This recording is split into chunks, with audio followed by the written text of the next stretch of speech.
Boa noite, gente. Como vão vocês? Estamos aqui hoje, mais uma vez, com essa live do projeto Ações de Apoio Psicossocial à Comunidade em Tempos de Crise, o fenômeno Covid-19. É um projeto da UNEB, Campus 18, em Eunápolis, Bahia. Meu nome é Marília Martins, eu sou psicóloga e professora da UNEB. E hoje vamos estar com mais uma live com um tema bastante atual e bastante intrigante para nós todos, né? Estamos aqui para levar informação à nossa população, trazer esclarecimentos também. E o tema da nossa live é participação das mulheres em espaços de poder, articulações, necessidades e possibilidades. Bom, a princípio queremos agradecer a presença e o apoio dos nossos monitores, Timóteo Araújo e Tami Hermano, sem os quais nós não conseguiríamos, né, realizar essa atividade. E também queremos agradecer a nossa diretoria, na pessoa do professor Wilson Araújo, e o nosso colegiado, o professor Robson Braga. Estamos aqui hoje com convidadas muito especiais, logo, logo estaremos convidando elas à sala, e nós gostaríamos de começar com uma pergunta, né, para vocês, mulheres, e para nós todos, né, que estamos aqui participando hoje. Por que é que as mulheres votam hoje em dia, conseguem votar? Por que existe a Lei Maria da Penha? Por que é que nós trabalhamos hoje 8 horas de trabalho? Eu gostaria que vocês pensassem nas respostas dessas perguntas, porque elas são direitos que foram conquistados a duras penas. E certamente isso tem muito a ver com o tema que vamos estar abordando hoje. Bom, em primeiro lugar, para a gente contextualizar a nossa conversa de hoje, é importante que a gente saiba o que são esses espaços de poder. Espaços de poder são espaços em que temos representação e também são espaços de tomada de decisão. Esses espaços, né, em uma sociedade, são necessários para que as leis sejam feitas, para que as medidas sejam tomadas, para que decisões sejam tomadas, na maioria das vezes, em grande escala, que vão afetar a população, que vão afetar grupos e minorias também. Então, espaços de poder são locais, são circunstâncias, são locais, são espaços de representação e de tomada de decisão. Alguns espaços de poder que a gente pode citar, são muitos, né, alguns exemplos. Por exemplo, o próprio território, ele pode ser um espaço de poder. Um exemplo bastante conhecido que a gente pode citar é, por exemplo, a Amazônia. O território da Amazônia, ele é não somente um espaço simbólico para todo mundo, mas também um espaço concreto que compartilha vários interesses, né, em cima daquele território. Então, ali existem diversas relações de poder que são travadas para que se tomem decisões acerca daquele lugar que é tido no mundo como, por exemplo, o pulmão do mundo, né, que a gente ouve falar. Né? Então, esse conceito de território, ele é mais amplo do que o que a gente fala quando se refere à questão geográfica, né? De um local somente geográfico que é medido por quilômetros. Né? Existem as relações de poder que são travadas naquele território. Então, nós temos territórios que são espaços de poder, nós temos instituições e organizações, né? A exemplo de faculdades, estatais, empresas, organizações de negócios, voltadas para negócios também, delegacias, né? São vários espaços também, institucionais e organizacionais, aonde estão também estabelecidos, né, essas relações de poder e esses espaços de decisão. Outros espaços também, cargos políticos. Nós sabemos que, tanto em nível do município, como do estado, como em nível federal, existem cargos, existem funções políticas em que são tomadas as decisões que vão afetar todo o nosso país, né, e os grupos que já falamos, tantos, né, dentro de tanta diversidade que temos no Brasil. Espaços também de expressão da cultura, espaços de comunicação, como a televisão, como a mídia em geral, o rádio, a arte, a música, a literatura, a produção acadêmica, né? São espaços também de poder e espaços de decisão também. Então, contextualizando a nossa situação enquanto mulheres, né, nós sabemos, por exemplo, que nos espaços políticos no Brasil, eles são ocupados por mulheres apenas em 10%, quando nos países de primeiro mundo, nós temos de 30% a 40% de mulheres participando dos cargos políticos, das tomadas de decisão no país, né, nos seus países. Mas por que é que as mulheres precisam ocupar esses espaços de poder? Já pararam para pensar por quê? Lembra das perguntas que a gente fez no início? Das questões voltadas de por que nós temos hoje uma Lei Maria da Penha? Por que hoje nós podemos votar? Nós mulheres, né? Primeiramente, né, porque a participação das mulheres nos espaços de poder garante a qualidade da democracia que nós temos, né? Nós vivemos num regime democrático e é necessário que haja diversidade, né, na participação dessas decisões, nesses espaços de decisão, né?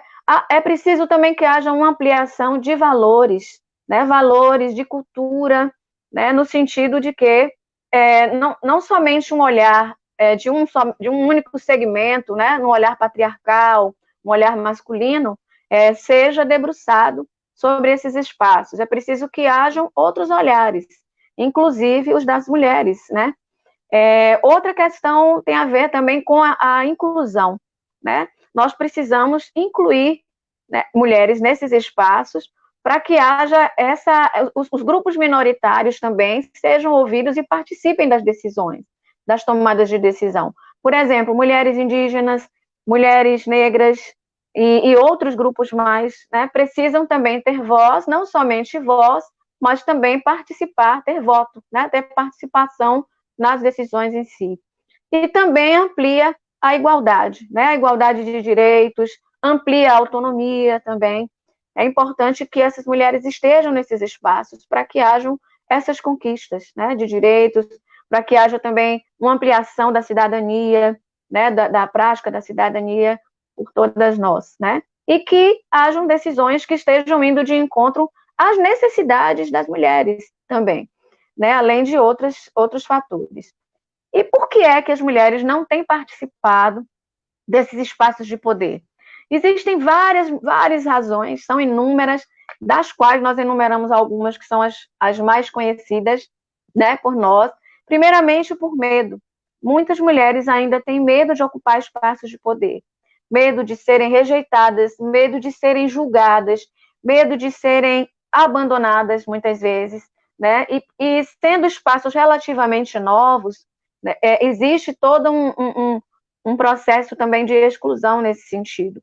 Então, as mulheres também têm falta de incentivo, não são incentivadas a participar desses espaços, né? Outra razão que leva muitas delas a não participarem são as desigualdades. Por exemplo, a mulher hoje ela conjuga uma série de obrigações e de atividades que não são compartilhadas muitas vezes com seus companheiros, né? Elas têm que trabalhar em casa, o trabalho doméstico, estudar, trabalhar. Então, quando é desafiada a ocupar um espaço de poder, muitas vezes ela não tem tempo, né? Ou seja, as desigualdades afetam a ocupação das mulheres desses espaços de poder, né? E muitas também por acomodação. Infelizmente, nós mulheres também encontramos algumas dificuldades com essa questão da acomodação. Nos acostumamos a viver dentro desse sistema, dentro do regime que encontramos, que é androcêntrico, centrado no homem, né? E nos acomodamos a sermos subalternizadas, a sermos subalternas. Outra razão também são as ameaças. Muitas mulheres sofrem ameaças caso elas tenham a iniciativa de participar, né, de algum espaço de poder e ser mais ativa nesse sentido. Ela sofre ameaças de perda, ela sofre ameaças de abandono, ela sofre ameaças diversas. Então, esses são apenas alguns dos motivos que levam as mulheres a não participar. E por que alguns homens, não podemos dizer todos, mas alguns homens, eles se opõem, não querem que as mulheres participem de espaços de poder? Existem os motivos psicológicos, né? Uma autora chamada Hannah Arendt, no texto que ela escreveu no ano de 1991, ela traz para nós a questão do sentimento de ameaça, né? Que muitos homens sentem quando as mulheres estão avançando no sentido de ocupar esses espaços porque eles têm a identidade deles e muitas vezes também a própria condição de existir deles ligadas ao espaço público, né, ao espaço de poder que é existido publicamente, atribuindo à mulher apenas que ela ocupe o espaço privativo, né, o espaço do lar, o espaço do quarto, o espaço da cozinha, né, ou seja, o espaço privado. Então, muitos homens se sentem ameaçados psicologicamente. Outra questão são motivos políticos mesmo, né, que estão relacionados às relações de poder, dos quais os homens não querem perder espaços para mulheres, né, espaços de representação para as mulheres. E os motivos pessoais, que nós sabemos que passam pelas questões subjetivas, pelas questões individuais de cada homem, que muitas vezes não quer perder aquela mulher que está ali dentro de casa, cozinhando, lavando, passando, cuidando da casa, quando ela quer dividir o tempo dela com outras ocupações que estejam relacionadas a essa questão do espaço de poder, que pode ameaçar também a autoridade que ele exerce dentro de casa ou em outros lugares, né? Às vezes, em espaços religiosos também acontece isso. E, então, o que é que nós podemos fazer, de um modo geral, né, para que hajam mudanças? A primeira coisa são as mudanças internas, né? São as questões das nossas mentes, do nosso sistema de valores, do nosso sistema de crença, que começa individualmente, para que nós possamos estar repensando, né, a nossa participação social enquanto mulheres, né, nesses espaços de decisão, e a gente precisa trabalhar isso interiormente, né? Em primeiro lugar, com certeza revendo o poder do papel educativo que a mulher tem na nossa cultura, inclusive de formar o pensamento dos novos homens, né, que virão, e de mulheres que estão se formando agora, né, jovens mulheres, e que são muitas vezes contrárias, né, a mulheres, né, que ainda são contrárias à igualdade, né, da ocupação das mulheres nesses espaços de representação e de decisão. Então, nós precisamos rever essa questão pessoal e também as questões da cultura, porque nós temos uma cultura hoje que nos cerceia, que nos limita, né, que toma decisões sobre os nossos corpos, né, e sobre as nossas formas de agir, de pensar, de vestir, que muitas vezes contribuem, né, para fortalecer uma sociedade que é centrada nos interesses particulares apenas de alguns grupos e, em especial, muitas vezes, priorizando os interesses masculinos e deixando de lado, né, as decisões que possam vir a beneficiar também as mulheres. Bom, a princípio, são essas palavras para contextualizar a nossa discussão de hoje, e queria dizer uma frase que fez parte do GT de Gênero do Conselho Federal, do GT de Gênero do Conselho Federal de Psicologia, que diz o seguinte: estamos em movimento até que todas sejam livres e vivas, né? Muitas mulheres estão morrendo por conta dessa cultura que não favorece a participação delas em espaços de poder e decisão. Eu gostaria de convidar agora, né, a nossa sala, as nossas convidadas. Sejam bem-vindas.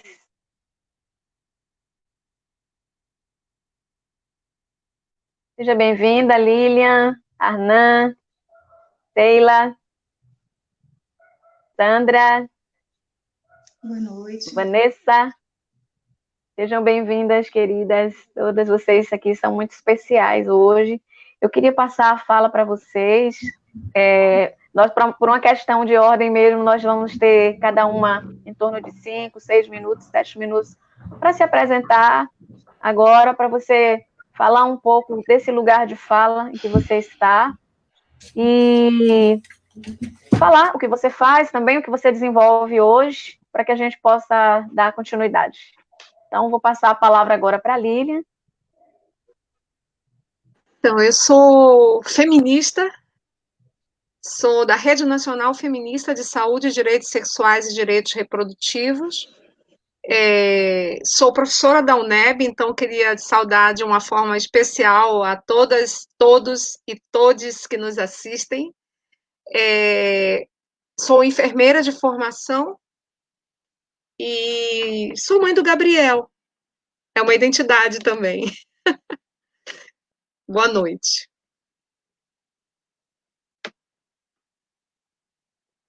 Representando hoje. Não escutei. Olá, tá me ouvindo? Sim. Fale um pouco sobre o que você está representando hoje aqui, nessa noite, em termos de institucional, em termos de... Estou representando aqui o 8 de março, Bahia, 8M Bahia, que é como a gente simplifica, é um movimento político de mulheres que se organizam para fazer acontecer o 8 de março, inicialmente em Salvador, depois na Bahia. Ok, obrigada. Arnan Pataxó, seja bem-vindo à sala, se Boa noite. presente. Eu sou Arnan Pataxó, boa noite a todos e a todas. Para mim é um prazer estar participando dessa live com vocês. Na verdade, eu gosto muito de falar pessoalmente, né? Mas com essa pandemia nem isso podemos fazer. Mas eu estou aqui substituindo a Candara, fui convidada bem algumas horas atrás, né? E falar um pouco da questão da pandemia e da empoderamento das mulheres indígenas. Eu sou professora na comunidade indígena Pataxó de Velha, sou mãe, sou liderança, faço parte de um grupo de cultura daqui da minha comunidade, sou estudante também, né? Sou aluna da licenciatura intercultural indígena da UFMG, sou da turma da CVN, da Ciência da Vida e da Natureza. Também estudei no IFBA, aqui na primeira licenciatura da turma de Ciências Humanas e Sociais, né, que é da Linter, do campus Porto Seguro. E para mim é isso, é um prazer estar aqui com vocês. Obrigada, Arnan. A Sandra, né, está aqui conosco hoje também. Eu queria em especial agradecer a Arnan e a Sandra pela coragem delas de estarem aqui, essas duas guerreiras representando aí essa voz, né, desse lugar de fala, né, das nossas mulheres indígenas, e foram corajosas, receberam o convite de última hora, estão aqui, parabéns, muito obrigada. Sandra, de onde você fala? Então, eu falo de São Paulo, da aldeia Tecoatu, que fica na terra indígena Jaraguá.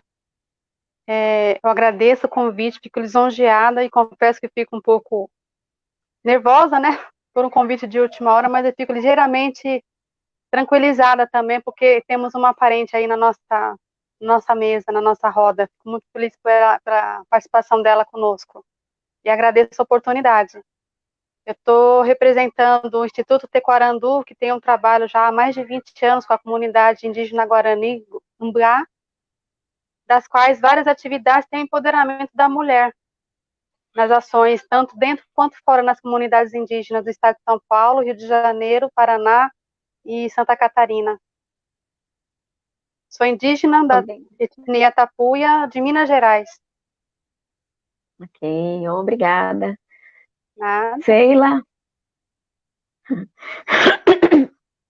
Sheila, que está aqui hoje conosco. Boa noite Marília. Obrigada pelo convite. Um prazer imenso estar aqui com essas mulheres aí maravilhosas, né? Uma mesa aí incrível. Meu nome é Sheila, eu sou professora na UNEB, pesquiso feminismos e feminismo negro. E vou estar aqui contribuindo um pouco com as minhas pesquisas na área de racismo, gênero. Espero poder contribuir aí nesse debate maravilhoso. Muito importante, Sheila. Obrigada. Nada. Vanessa. Boa noite a todas, a todos e todes. Também faço da Sheila as minhas palavras. É uma satisfação, Marília está aqui. Uma honra poder dividir esse tempo tão precioso com essas mulheres maravilhosas. É uma alegria a gente poder ter esse espaço de fala, como você mesma nos pontuou logo no início. E para mim, enquanto mulher evangélica, teóloga e feminista, é quase que uma dupla honra, porque o território que nós habitamos é um território totalmente androcêntrico, patriarcal, masculino, E então poder falar em nome da EIG, que é o coletivo que eu represento, Evangélicas pela Igualdade de Gênero, é realmente algo muito importante. Não sei se as pessoas que nos ouvem, nos acompanham, conhecem a EIG. A EIG é um coletivo que nasceu em 2015, num fórum pentecostal latino-americano, a partir de um desejo, um desafio da nossa precursora, né, desse coletivo, que é a Valéria Vilhena, teóloga também, assim como eu, e ela foi desafiada, então, de forma muito profunda, a pensar nessa nossa atuação enquanto mulheres de fé, né, na promulgação da justiça, da paz, da igualdade. Então, a partir desse momento, desse encontro, desse fórum, surge a EIG.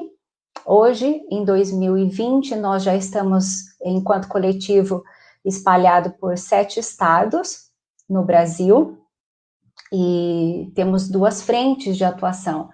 Uma frente que faz parte do ativismo digital, midiático, a gente trabalha muito com as mídias digitais, e um ativismo mais de uma teologia pública, enquanto movimento, enquanto coletivo.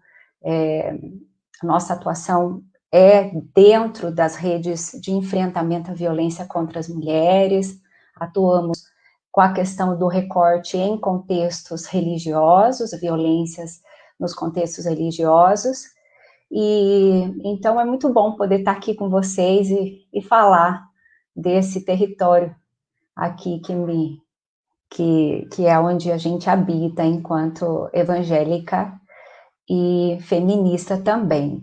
Eu também sou docente, eu atuo na docência, na área da teologia, tenho formação também na área da terapia, sou terapeuta, e a gente aqui, na instituição acadêmica que eu trabalho, nós já há quase 4 anos desenvolvemos projetos de iniciação científica com mulheres e com temas relacionados à mulher, teologia e sociedade. Então, isso é um pouquinho aí da nossa história. Ok, obrigada, Vanessa. Bom, gente, então vamos iniciar também mais uma rodada, né, de algumas questões que são importantes para as pessoas que estão nos escutando.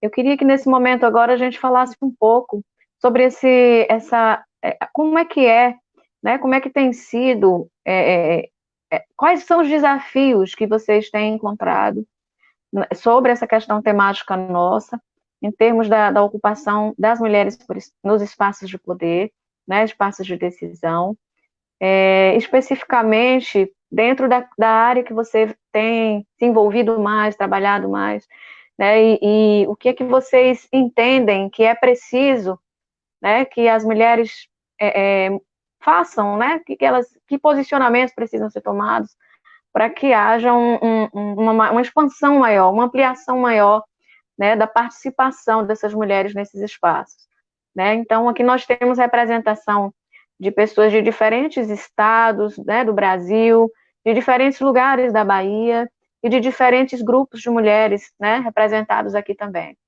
O que vocês podem nos trazer para nós nesse sentido, né? Nós estamos aí com essa temática voltada para desafios, para possibilidades e para necessidades, né?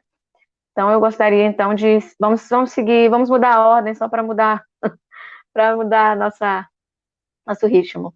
Vamos começar agora pela Sandra. Quer não, Sandra? Troco. Fica mais à vontade. Não, tô sim. Fica à vontade. Bom, a minha atuação é mais dentro das comunidades indígenas, especificamente nas comunidades Guarani, do qual eu faço parte agora, né? Morando em uma delas. Então, a atuação do Instituto Tequarandu no fortalecimento das mulheres é fazer com que elas participem de todo o movimento que acontece a nível nacional, nas reuniões tanto dentro das aldeias, nas reuniões regionais promovidas pelas lideranças não só indígenas masculino, mas também o feminino, e nas reuniões a nível federal, tanto no acampamento Terra Livre, a gente sempre articula a participação das mulheres, estando presente lá, representando nossa região. Nos próximos dias 30 e 31, agora deste mês, na aldeia Curucutu, haverá uma discussão sobre a violência contra as mulheres. E esse tema está sendo abordado em várias ações por conta dessa questão da Lei Maria da Penha, né? Dentro das aldeias existe uma própria gestão, que a Lei Maria da Penha não tem uma atuação mais aprofundada, por conta que culturalmente a gente tem que ter todo o desenvolvimento da solução do conflito ou da crise que possa estar criando dentro da família dessa pessoa, mulher ou na comunidade. Então, a articulação para que as mulheres tenham essa abertura é uma inovação já acontecendo por volta de uns 10 anos, fazendo com que as mulheres se pronunciem na sua necessidade de mostrar aquilo que antes elas não eram ouvidas, né? A saber que a gente tinha cacique mulheres, que no caso são cacicas, e que elas não tinham participações em reuniões por serem mulheres. Então, eu até errei aí na medida, não são 10 anos. Mais de 20 anos as mulheres estão à frente a serem cacicas, mas elas não tinham uma atuação mais acirrada, né? Então, a partir do momento que se houve reuniões, se houve a liberação das mulheres estarem falando as suas necessidades, as suas opiniões, né? E principalmente, quais são as preocupações para que as famílias dentro das aldeias tenham uma melhor convivência, isso a nível familiar, foi se expandindo a nível região e a nível de estado também. Então, para que as possibilidades dessas pessoas que estão dentro das suas casinhas, né, olhando para o geral do que acontece dentro da comunidade, seja uma realidade, foi se dado a voz a essas mulheres, o que foi para nós um grande ganho, por conta que entender o mundo dos homens é importante, porque infelizmente, como foi colocado à mesa, o mundo é dos homens, né? Mas os homens saber ouvir as mulheres, hoje em dia, é uma primícia muito forte, tanto no mundo não indígena quanto no indígena também, principalmente porque a gente faz o respeito aos nossos antepassados, e eles não existem se não tivermos as mulheres para nos dar a luz, né? Nos fazermos perpetuar a espécie da humanidade. Então, a mulher é uma peça muito fundamental para a comunidade indígena, e ela está sendo muito bem ouvida nesses momentos que a gente está trabalhando, nesses encontros. É isso. Muito obrigada, Sandra. Ia passar agora a palavra para Sheila. Então, essa é uma pergunta bem complicada, é uma pergunta difícil também. De verdade, o patriarcado no Brasil e a violência do patriarcado, ela é uma violência estrutural. É uma violência que está na base da sociedade, sabe? Assim como o racismo é estrutural, a violência do patriarcado também é estrutural. Então, isso é um problema muito grave, né? É algo muito sério. Então, ele é, na verdade, naturalizado, né? Então, combater essa violência, e aqui eu venho falar do lugar também do feminismo negro, né? E aí, quando você fala do feminismo negro, você tem um dúplice processo de violência. Eu tenho aí, então, a violência do racismo, que também é estrutural, e eu tenho a violência do sexismo, que é estrutural. Então, é muito difícil falar dessas violências. Por que que é difícil? Porque, enquanto violência estrutural, ela está nas instituições. Então, a epistemologia é patriarcal, a televisão, a música, a poesia, a propaganda, o machismo está espalhado em todos os lugares. E a gente acaba sendo, então, violentadas a todo momento por essa estrutura, né? Essas estruturas que nos oprimem. A luta do feminismo e a luta das mulheres negras no Brasil, das mulheres indígenas no Brasil, é uma luta que vem de longe, né? Nossos passos vêm de longe, diz Jurema Werneck no seu artigo, e realmente é verdade. Nossos passos vêm de muito longe. No caso das mulheres negras, desde a grande diáspora, elas estão lutando, elas estão resistindo, as mulheres indígenas da mesma forma, enfim, todos os feminismos que são plurais vêm resistindo aí contra essa estrutura. Mas a estrutura do patriarcado tem sido muito forte na sociedade brasileira, é importante dizer isso. As conquistas feministas, elas sempre demoram a acontecer no Brasil. E a impressão que eu tenho, é muito importante a gente falar sobre isso, né? Às vezes, você tem algumas mudanças que são mudanças que não são profundas. É isso que a gente tem que chamar atenção, que eu quero chamar atenção nesse debate de hoje. Por quê? Nós conquistamos com muita luta direitos civis, políticos, sociais, econômicos, né? E muito tarde também, é importante dizer. A mulher conseguiu sua emancipação na década de 60, né? Então, é muito recente tudo isso, é uma conquista muito recente. Até 1960, nós figurávamos no rol dos incapazes. Eram mulheres, menores e interditos. Então, é muito forte isso, né? O direito nos considerava incapaz, né? Então, foi um processo de luta muito forte. Mas, assim como o Brasil demorou a conceder esse direito político, esse direito de emancipação, ele concedeu o direito, mas, ao mesmo tempo, ele segurou o poder. Então, nos foi dado o direito, mas ainda não nos foi dado o poder. E é isso que é importante questionar, né? Cadê as mulheres do Supremo Tribunal Federal? Cadê as mulheres negras do Supremo Tribunal Federal? Não temos nenhuma ministra no STF, nunca tivemos, né?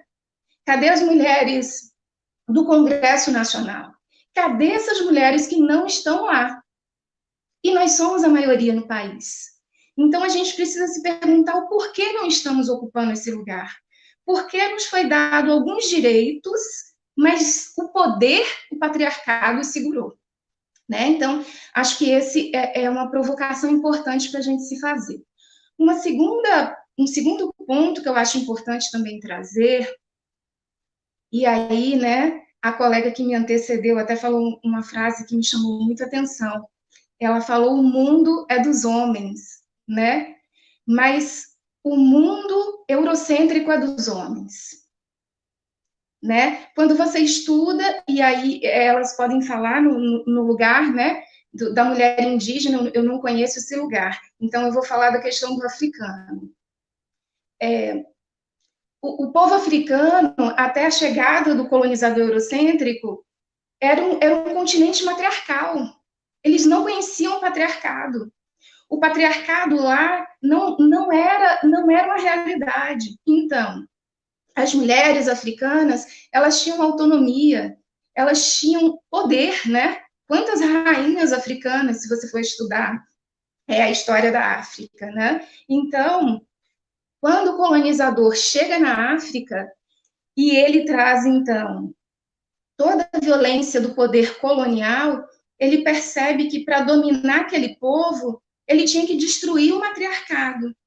Porque o matriarcado, como a colega que me antecedeu falou, as mulheres, elas têm uma base muito forte de coesão.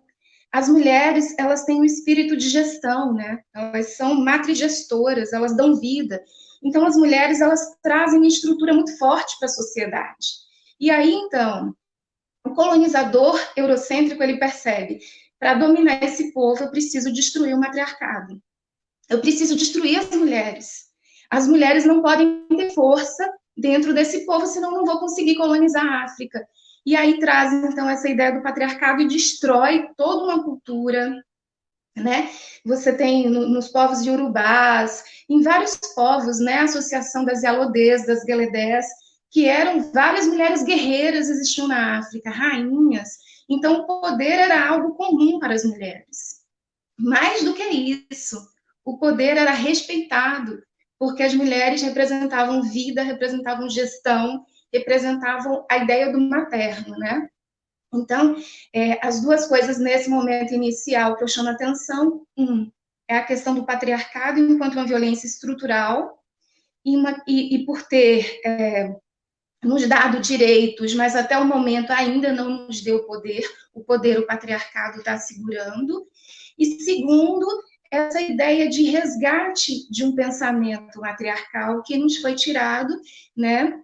E aí, quando eu falo em matriarcado, eu não falo em controle da mulher sobre o homem, mas eu falo uma ideia de matrigestão feminina, mulher como centro social, né? Que vem lá, segundo vários estudos do período pré-colonial, vem lá da África.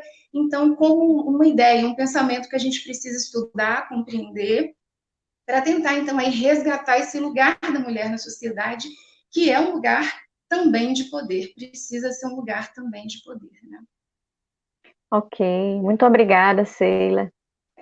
É bom a gente compreender a história, né? Porque isso é histórico e por isso é tão forte, né, na nossa cultura, porque se entranhou, né, na estrutura cultural através, né, de tempos, de séculos, de anos e os desafios são grandes.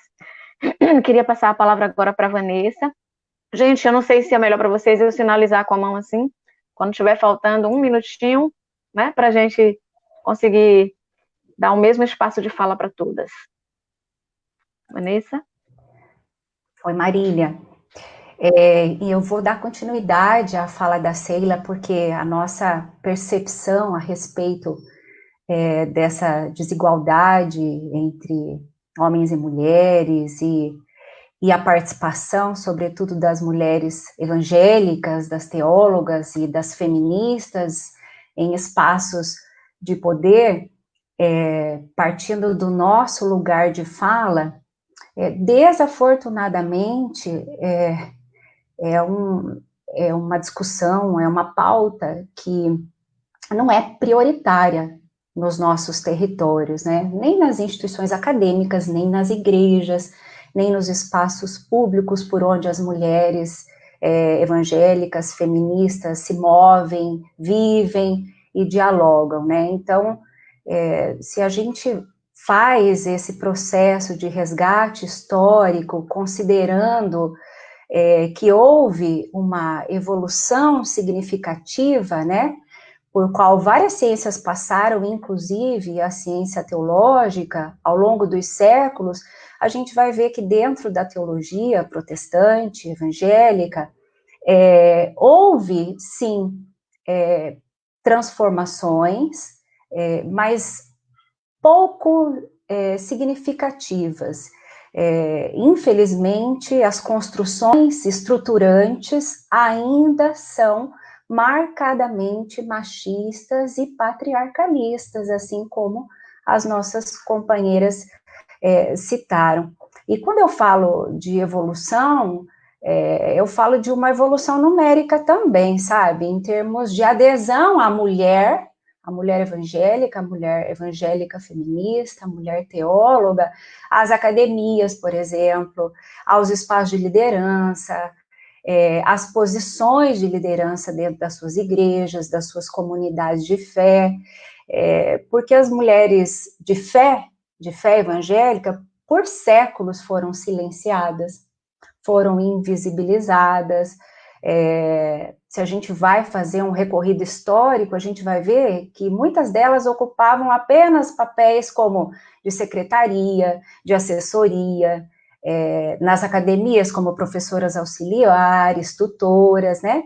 E aí, pouco a pouco, elas começam, então, a ocupar os seus espaços de fala, de decisão, de poder, de liderança, até então, majoritariamente dominado pelos homens, né? E quando a gente olha para esses números, embora eles sejam assimétricos, né, no que diz respeito ao gênero, fica evidente para nós, mulheres evangélicas, mulheres protestantes, que a gente carrega ainda, até hoje, em pleno século XXI, esse peso, né, de conseguir uma emancipação, de romper com esse patriarcado nos contextos religiosos, e que esse processo, como eu falei no início da minha fala, desafortunadamente para nós é lento.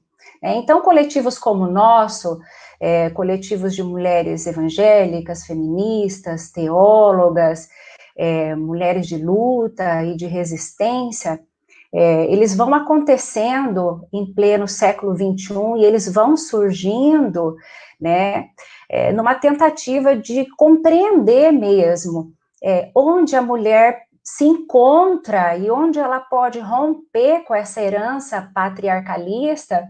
E aí a gente utiliza, inclusive, uma terminologia quiriarcalista, e aqui eu me atrevo, se vocês me permitem, fazer uma referência a uma teóloga, a Elizabeth Schusser Fiorenza, que é teóloga feminista, da teologia sistemática também, que é a que defende esse termo, quiriarcal, que ela vai dizer para a gente que esse sistema de poder hegemônico, masculino, a gente deve chamá-lo de quiriarcal e não patriarcal, porque é de domínio do homem branco.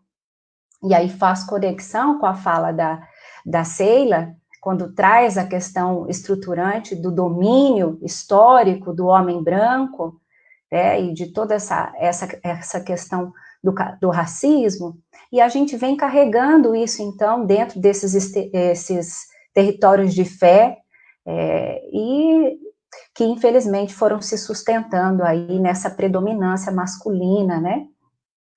E aí, assim, eu poderia até citar para vocês alguns relatos históricos que evidenciaram no nosso lugar de fala a prevalência do homem, né, no universo religioso, mas eu penso que vocês têm conhecimento, sabem, né, que isso é muito evidente, mas eu gostaria de trazer algo a título até de curiosidade, que é o relato da profunda luta e da resistência das mulheres dentro desse universo, das mulheres teólogas, das mulheres cristãs, das mulheres de fé.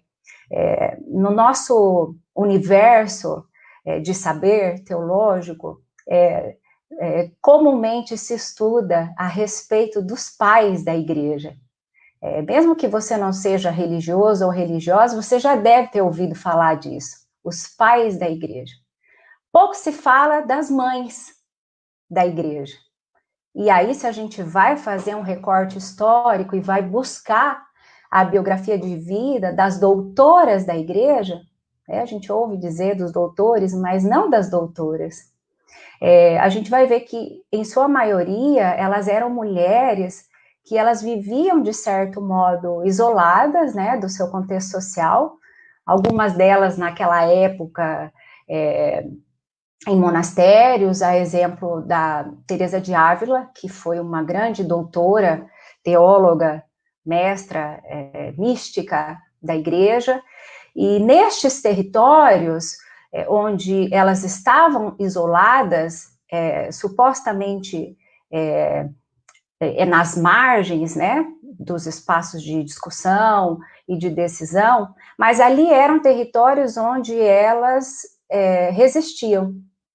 E elas resistiam, por exemplo, a um regime patriarcal predominante que, na época delas, condicionava a mulher apenas ao papel de provedora, de cuidadora do lar, de submissa, de subordinada aos desejos do marido.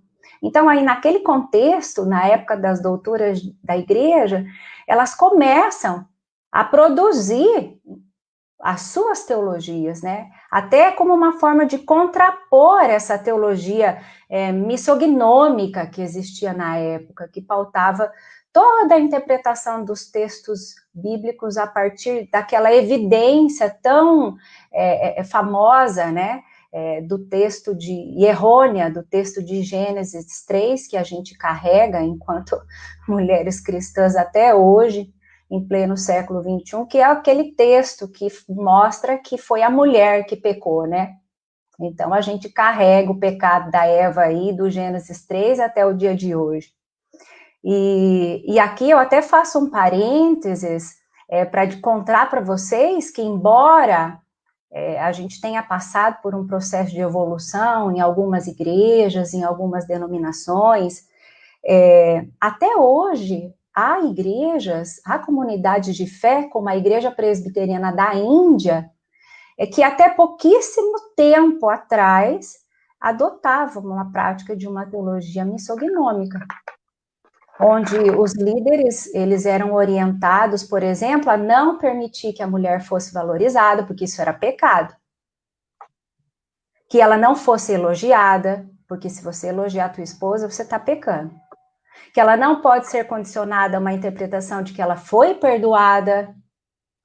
E por quê? Porque valorizar a mulher, Marília, elogiá-la, dar para ela o privilégio, dar para ela o seu devido valor, era você estar desonrando a Deus. Então, a gente tem aí, ao longo da nossa história, uma luta constante, e eu agradeço a Ruá. A Marília me perguntou o que era o que eu levava aqui no meu punho, né? E aqui eu tenho tatuado no meu punho a Ruá. A Ruá é feminino de Deus, é o sopro do Espírito, né? Pouco se fala que Deus é feminino, que Deus habita em corpo de mulher. Então, os coletivos evangélicos, feministas, como o nosso, eles vêm para romper com tudo isso, eles vêm de forma resistente para dizer, né, para a nossa cultura, para a nossa geração, de que, embora pese sobre nós toda essa história, a gente vai seguir resistindo, assim como fizeram as doutoras da igreja, assim como fizeram as mulheres esposas dos reformadores, as reformadoras, e assim como muitas lideranças femininas e feministas, evangélicas e católicas e cristãs e de fé têm feito até os dias de hoje. Então, acho que eu poderia parar por aqui, porque aqui a gente tem muita coisa. Obrigada, Vanessa. Muito esclarecedora, né, sua colocação. Depois, em um outro momento, seria interessante você falar um pouquinho sobre essa questão da relação do livro sagrado, né, que é sempre colocado, não, mas é sagrado, é religioso, é sagrado, então tem que ser cumprido à risca, né? E muitas vezes se utiliza esse argumento para se impor algumas situações que nós sabemos que são contextualizadas, né? Não podem ser aplicadas a todo o tempo da história, né? Tempo. Literalmente, né? Como estava escrito ali. Bom, vamos então agora falar com a Arnan Patachó sobre a nossa questão inicial. Antes de iniciar, posso fazer um canto? Pode. Pode? Então, nós vamos cantar um canto na língua Pachorrã, que é a minha língua. Então, bora.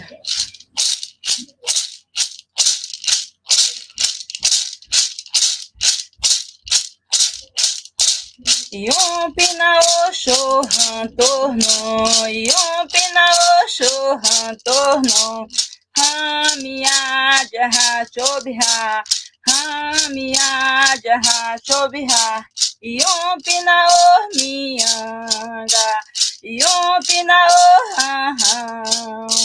Yom pinaor maturemba, yom pinaor maturemba. Hey ya hey hey hey hey hey, hey ya hey hey hey hey hey, hey ya hey hey hey ya, hey ya hey hey hey ya. Yom pinaor shohan torno, yom pinaor shohan torno. Hamia jaha chobha, hamia jaha chobha, yom pina oh mianga, yom pina oh ha ha, yom pina oh maturemba, yom pina oh maturemba. Hey ya hey hey hey hey hey, hey ya hey hey hey hey hey.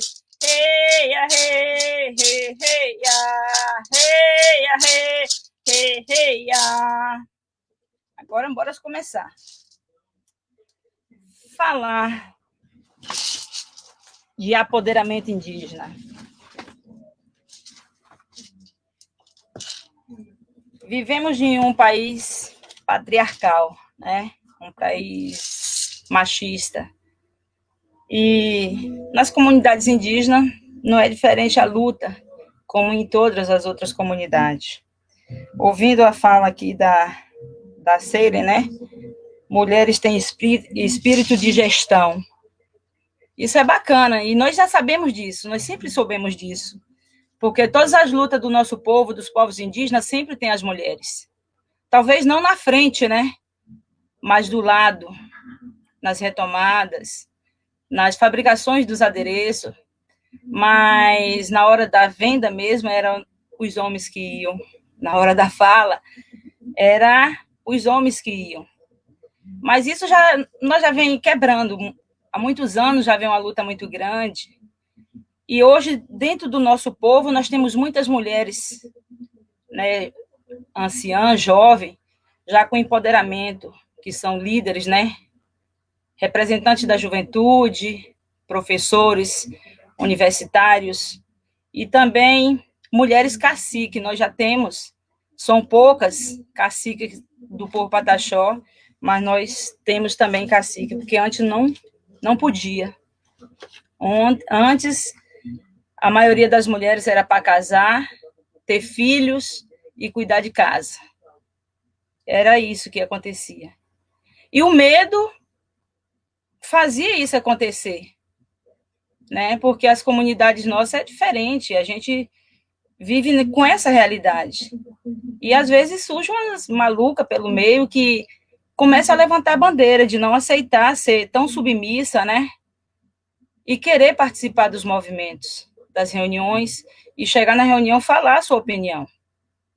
E muitas dessas opiniões nossas são muito válidas, né? São estratégias. E essas estratégias nós temos conseguido muitos espaços. No município de Santa Cruz Cabralha, nós temos uma indígena que é vereadora, já tivemos outra, Luzia Pataxó também, já foi vereadora no município de Cabralha, nós já tivemos superintendente de assuntos indígenas do município de Porto Seguro, que também é indígena, uma mulher, né? Então, assim, para a gente, nós, mulheres, sair da nossa comunidade e ir para a universidade, é uma batalha muito grande, porque a luta é desigual, porque nós casamos muito cedo, nós temos filhos cedo, né? E para você sair para ir fazer uma licenciatura na qual eu estudei e estou fazendo outra, você ir para estudar em Minas Gerais, por exemplo, ficar 40 dias fora de casa, para quem tem filho, tem esposo, é desafiar, né? É desafiar o sistema interno de uma comunidade. E você desafiar o sistema é complicado, você tem que ter coragem, né, para fazer isso. Assim, na hora que vocês estavam falando, eu estava assim anotando algumas coisas, algumas palavras, né? Sair do comodismo. Às vezes a gente não precisa ter só coragem, né? A gente precisa levantar e sair realmente do comodismo, ter a força de vontade. E quando eu recebi o convite de Marília para participar dessa live com vocês, eu falei, poxa, foi muito em cima da hora, eu estava tendo reunião com os professores da UFMG mais cedo, e aí eu falei, poxa, o que eu vou falar? Será, né, que vai dar certo? E nós temos lutado, em todos os movimentos, nós temos participado, tanto no movimento da educação, melhoria na questão da saúde da comunidade, né? Em todos os sistemas, nós, mulheres, estamos presentes. E quando nós vamos para essas lutas, nós nunca vamos sozinhas, nós vamos com nossos filhos. E quando você, assim, que a colega falou que a mulher tem esse espírito de gestão, não para você ter uma gestação, você ser mãe, mas de você gerir uma casa, de você conseguir fazer 1001 coisas ao mesmo tempo, que às vezes os homens não conseguem.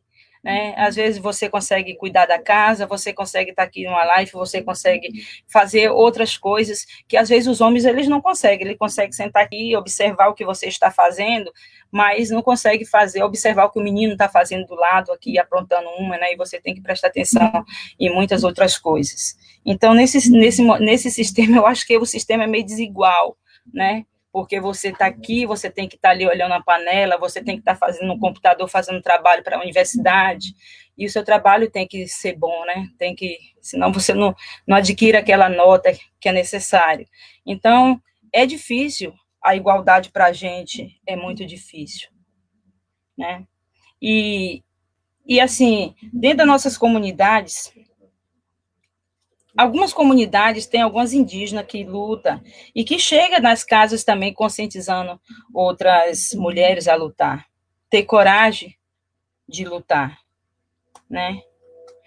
Ter coragem de levantar e fazer uma denúncia, se for necessário, contra a violência doméstica. Porque existe dentro das comunidades indígenas também. Mas, às vezes, o sistema não assegura esse direito, porque é muito fácil você fazer uma denúncia e voltar para sua casa, mas o seu agressor vai estar naquele local. Dentro das comunidades indígenas existe muito tabu, que às vezes é meio complicado de se quebrar. Não entra de qualquer jeito. Então é mais fácil se calar. Muitas mulheres se calam, né? Não tem coragem. Ou muitas vão embora, saem da comunidade por medo, entendeu? Por insegurança. Mas a gente tem lutado. E nessas lutas que a gente tem caminhado, tem trilhado, nós temos avançado muito. Aqui na minha comunidade, por sinal, a pajé, ela é uma mulher, é uma parteira. Não sei se vocês já ouviram falar, conhecem, ela é Jaçanã, ela é bem conhecida, muitas pessoas conhecem. Ela é uma senhorinha de 78 anos, mas gosta de viajar, ela de vez em quando está viajando por aí, fazendo os trabalhos dela, né? Dentro aqui do Povo Pataxó, nós também temos umas 3 cacica mulheres fortes também, que vai para o embate, vai para o movimento, né? E tem muitas outras lideranças, como eu falei para vocês, muitas mulheres também saindo do anonimato, né, da sua comunidade, indo em busca de conhecimento, de empoderamento, porque você só vai conseguir lutar se você conhecer. Sem conhecer, a gente não consegue avançar ou chegar na nossa comunidade para ajudar uma outra família que está precisando, né? E nesse tempo que nós estamos passando agora de pandemia, nós, mulheres, sempre estamos na frente das campanhas, né, em busca de alimentação, em busca de agasalho. As mulheres sempre estão na frente. Sabe por quê? Porque a mulher tem mais sensibilidade. A mulher, ela consegue entrar e perceber que o seu pares ali está precisando de alguma coisa. Ela consegue ter essa percepção. E, com isso, buscar ajuda, né? Chegar perante um empresário, uma instituição, e pedir mesmo, em nome da sua comunidade. E muitas mulheres aqui na nossa região, dentro das nossas comunidades, têm feito esse trabalho social, de ajudar outras famílias, né? Então, assim, eu vejo que nós estamos avançando. Precisamos avançar ainda muito mais. Precisamos estar dentro das comunidades. Às vezes, nós, que é do movimento mesmo, que chega, tem muitos homens que não gostam, aí, que nos criticam, vem com essa ideia, né? Que essas ideias não é muito legal, porque essa ideia faz a mulher deixar a sua casa e vir para Porto Seguro, para o movimento, ficar uns 3 dias, vai para uma universidade estudar, fica 40 dias. Então, essa ideia, para muitos esposos, não é uma ideia muito bacana. Então, nós também não é muito bem vista em algumas comunidades quando a gente chega. Mas a gente também não quer ser bem vista para eles. Basta que nos respeite e que nós vamos trilhar o caminho que tem que ser trilhado, né? Então, assim, a gente tem feito esse trabalho, a gente tem levantado a bandeira. Aqui mesmo, na minha comunidade, a liderança do grupo de cultura nosso é uma jovem. Inclusive, acredito que ela está assistindo por aí, essa live nossa. E, assim, ela é uma jovem, a gente costuma estar empoderando ela, está ensinando, entendeu? Que precisa aprender, precisa buscar os conhecimentos, porque você só consegue ir para o embate quando você tem a segurança do que você está fazendo. E para você ter essa segurança, você precisa buscar o conhecimento. Você precisa conhecer, né? Assim, não sei qual, eu não anotei o nome, mas alguém que falou que o racismo vem junto com o machismo. Eu concordo plenamente, porque o preconceito com a mulher, às vezes tem alguns parentes que ele fala que a mulher nasceu para esquentar o umbigo no pé do fogão e esfriar no pé da pia. Aí, às vezes, eu até rio, né? Fico rindo porque você não vai ficar discutindo com essas pessoas o tempo inteiro, né? Eu falei, não, eu vou para a universidade, vou estudar também, eu quero estudar. Aí, às vezes eu saio, deixo minhas coisas tudo para cá. E deixo mesmo, não vou me preocupar, né? Porque se a gente também ficar se preocupando com cuidar de casa, cuidar dos filhos, porque o marido também tem direito de cuidar, né? Porque o filho não é só da mulher. O marido, aqui em casa, a gente coloca todo mundo para fazer mutirão para limpar a casa, porque não é só eu que sujo. Eu coloquei uma plaquinha na minha pia, quem comeu, sujou, lavou. Aí todo mundo que chega aqui em casa tem que lavar o pratinho dele, que como pode ser homem. Aí teve uma pessoa que chegou aqui em casa, um parente, e que a mãe estava viajando, falou, eu não tenho nada lá em casa para comer. Eu falei, aqui tem um ovo ali, vai fritar o ovo. Não frito não, lá em casa não frito, então vai ficar com fome. Vai ficar com fome porque tem que saber fritar ovo, já estou dando ovo, como é que não vai fritar ovo? Então é o seguinte, desse jeito, você tem que começar a quebrar os tabus, mostrar que tem necessidade, porque hoje tem mãe, mas não tem que saber, né? Se sair daqui for para a universidade estudar, ficar em uma casa coletiva, não vai ter que fazer as coisas, tem que aprender a fazer. Não é porque é homem que não vai varrer uma casa. Não vai deixar isso. Verdade. Né? Então, aqui, muitos homens não fazem. Muitos não lavam um prato, não varram a casa, porque acha que vai ser menos homens, né? Mas a gente vai ensinando, vai colocando para fazer. Aqui em casa, quem vier tem que lavar o pratinho, pode ser quem for, né? E aí a gente vai quebrando... São desafios, né? São desafios do cotidiano, né? Do dia a dia, é a educação, o papel educativo da mulher, né? No cotidiano da casa, da vida doméstica, que nós todas, né, convivemos ali com filhos, com filhas, com marido, com o que for, a gente tem que participar desse processo de educação de uma forma diferente, né? Fazer a nossa parte também nesse processo de educação. Mas já às estamos vezes no tempo disso. Porque tem muitas mães que ensinam os filhos a ser assim, que tem uma filha mulher e um filho homem, só a mulher que faz, o homem não vai fazer. Então, a própria mulher ensina o filho a crescer machista, entendeu? Então, a mulher tem que também aprender que não é só a mulher que tem direito de lavar um prato, que tem direito de limpar um banheiro ou varrer uma casa. Então, ela começa a quebrar o tabu dentro da própria casa dela. Então, assim, às vezes nós, mulheres, também fazemos isso. Então, são pequenos detalhes, às vezes são detalhes que vai crescendo e que a gente não percebe que está crescendo, entendeu? Então, é isso que a gente tem que fazer e, assim, resistir, né? Porque, às vezes, muitas vezes, quando a gente vai participar de alguns movimentos ou vai viajar em algumas reuniões que vai acontecer fora do nosso estado, não vai porque só vai mais homem, não tem problema. Se meu marido vai, eu também vou e nós vamos por ali, né? Então, assim, é resistir. Não é o primeiro não que você receber, você desistir. Porque muitos não a gente vai receber. Eu me recebi vários nãos. E não é qualquer não que vai dizer para você não vai e você vai voltar para casa e não ir. A gente tem que ir, tem que insistir. Porque se a gente não insistir, não vamos conseguir alcançar o objetivo almejado, né? Então, a gente precisa. Okay. Valeu. Muito rica a sua fala, né? Trouxe muitas coisas do cotidiano, né? Que nós todas encaramos. E principalmente essa importância do papel educativo da mulher no cotidiano, né? Então, a gente tem que também fazer o uso a nosso favor dessa cultura, né? Para que a gente consiga imprimir novas marcas, né? Nas ideias, nos valores, nas crenças, nos comportamentos dos homens, né? Da nossa sociedade. Eu queria passar a palavra para a Lilian, para que ela falasse conosco também o que é o 5M. A gente tem visto muito... 8M, né? A gente tem visto muita gente, não, isso não quero entrar nisso não, porque isso é do PT. Não quero entrar nisso não, porque é política pura. A gente ouve mulheres com temores, receios, sem nem conhecer especificamente, e às vezes confundindo o nome política com política partidária só, né? Quando isso é um termo bastante amplo, e esquecendo, né, que são nesses espaços que nós conquistamos uma Lei Maria da Penha, né? São nessas lutas todas que envolvem também as questões políticas que nós temos direitos garantidos também, né? Nos espaços de poder. Então, passo a palavra para a Lília. Então, na primeira fala eu me apresentei, né? E falei um pouco de mim, mas agora eu falo como 8M para valer, né?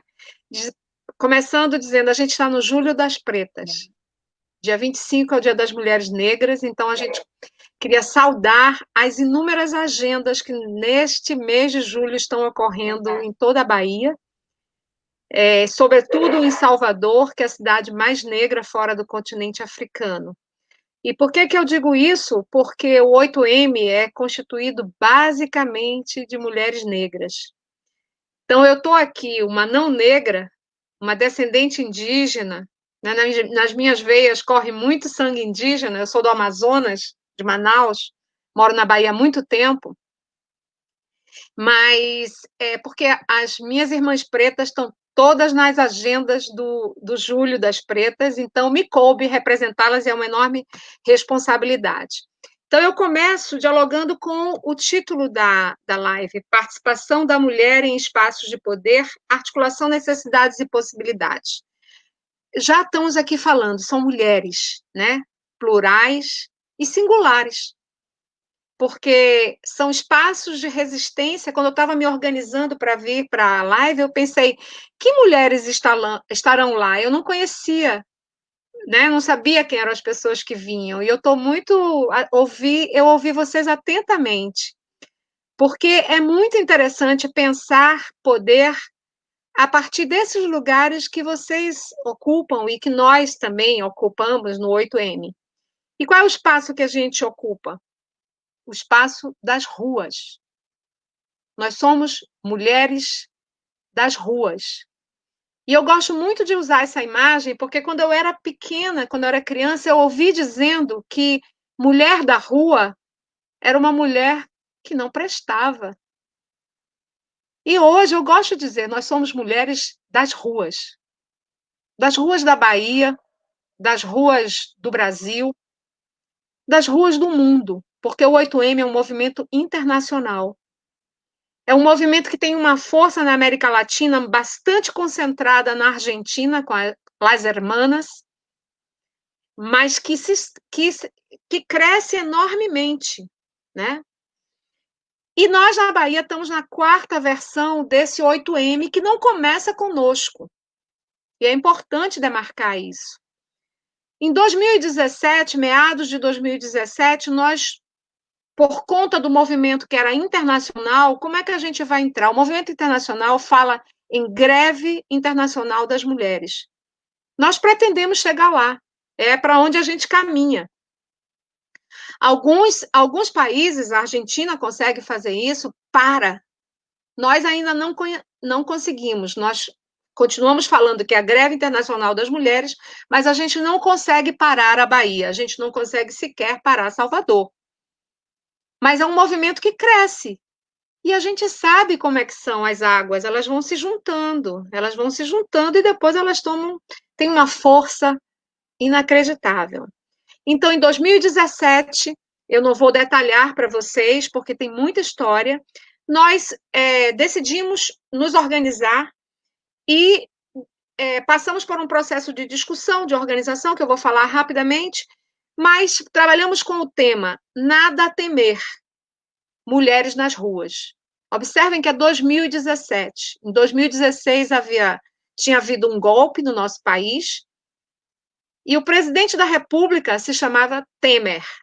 Então, nós fizemos esse joguinho, Nada a Temer, Nada a Temer, Mulheres nas Ruas. Em 2018, Mulheres Resistir e Transformar. Era um tema que dialogava com o Fórum Social Mundial que ocorreu aqui em Salvador em 2018 e que era Resistir e Transformar. Em 2019, nosso tema foi Mulheres Vivas, Fortes e Resistentes. Em 2020 foi, sim, Mulheres Vivas, Fortes e Resistentes. Por quê? Porque nós já estávamos fazendo a leitura de todo esse movimento que vinha acontecendo em termos políticos no nosso país e que, obviamente, apontava, dialogava de forma bastante próxima e cada vez mais intensa com o fascismo. Em 2020, nosso tema foi Política, Palavra Feminina. Porque nós entendemos que as mulheres têm que ocupar o espaço da política. E eu gostaria de fazer uma distinção muito breve, porque o 8 de março, na Bahia, ele é organizado pelo movimento de mulheres, com uma forte ênfase feminista. E por que eu faço essa diferença? Porque existem mulheres que estão organizadas e que não se reconhecem como feministas, ou que não são de acordo com todas as pautas feministas. E o que a gente faz é exercitar o diálogo com essas mulheres. Então, essa é uma distinção que eu faço, que eu considero importante, porque como feminista, por exemplo, eu defendo pautas que tem mulheres que não defendem. Por exemplo, eu defendo o direito ao aborto, eu defendo os direitos sexuais e reprodutivos. Tem algumas mulheres que não concordam. Então, essa é uma diferença, mas que não impede que a gente dialogue. E o que foi que nos mobilizou, então, além dessa onda internacional? A gente tinha 8 de março em Salvador, mas que não era a nossa cara. Tinha um outro formato. Eu não estou dizendo que era ruim, eu não estou usando nenhum. Eu não estou valorando isso. Eu só estou dizendo que o movimento popular, o movimento de mulheres, se organizou dizendo assim: olha, nós queremos ouvir a voz de outras mulheres, não só as mesmas. Nós queremos que o movimento tenha a cara das mulheres, e assim aconteceu. Em 2017, nós começamos muito timidamente, nós só queríamos ocupar uma praça, que é a Praça da Piedade, que ela é emblemática aqui em Salvador, e cresceu tanto, era tanta gente jovem na rua, pessoas de cabelos brancos como os meus, nas ruas, que aquilo tomou uma proporção. Nós tomamos as ruas, nós descemos na contramão para a Cidade Baixa, nós encontramos com as mulheres do Movimento Sem Terra e fizemos uma grande manifestação nessa cidade. Surpreendeu muita gente, até nós mesmas. Como é que nós nos organizamos? Nós primamos pela horizontalidade. Então, qualquer uma do 8 de março que organiza, que constrói, poderia estar aqui falando no meu lugar, nesse lugar que eu estou. Porque nós trabalhamos assim. Não há, quem é a organizadora do 8 de março? Não há. É um conjunto de mulheres. A gente se organiza em comissões, são 3 comissões ou 4, comunicação, que é fundamental. As meninas da comunicação são jornalistas, são designers, são profissionais da área, fazemos uma comissão de logística e uma comissão de articulação e mobilização. E buscamos parcerias com sindicatos, nós temos parceria com a Escola Baiana de Medicina e Saúde Pública, que é uma instituição de ensino superior. Sindicatos são os mais diversos. Conselho Regional de Psicologia, mulheres de partidos também,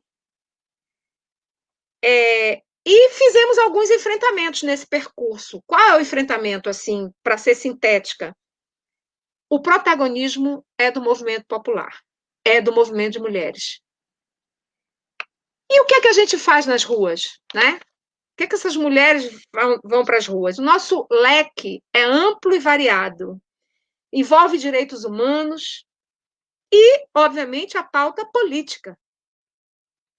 Nós falamos de racismo nas ruas, aborto, violência contra as mulheres, feminicídio, machismo, gordofobia, LGBTfobia, intolerância religiosa, diferenças salariais, encarceramento das mulheres, sobretudo as jovens,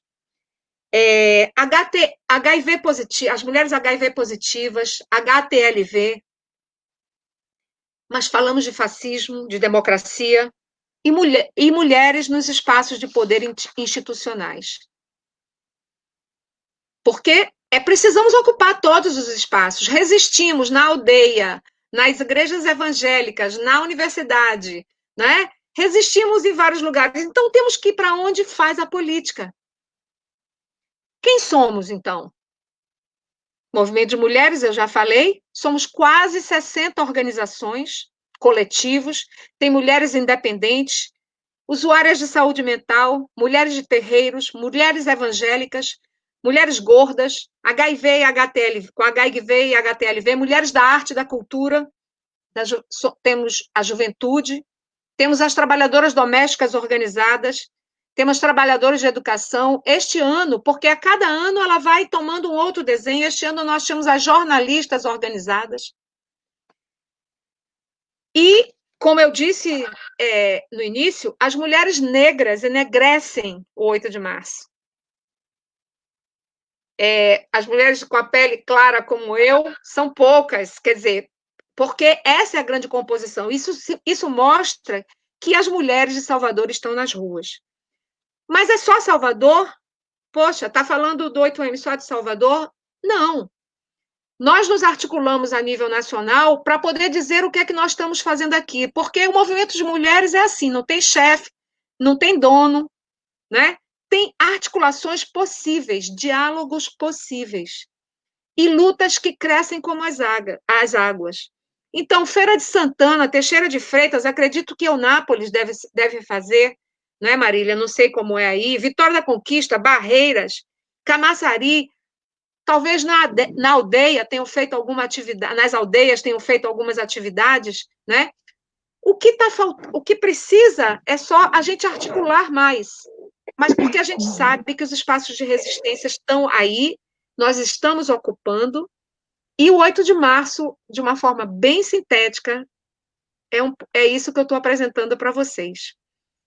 Então, para só rapidamente comentar com o que Marília falou, o que é isso, né? Quem são? São mulheres de partido? São mulheres de partido também, mas não só mulheres de partido. Nós não somos contra partido.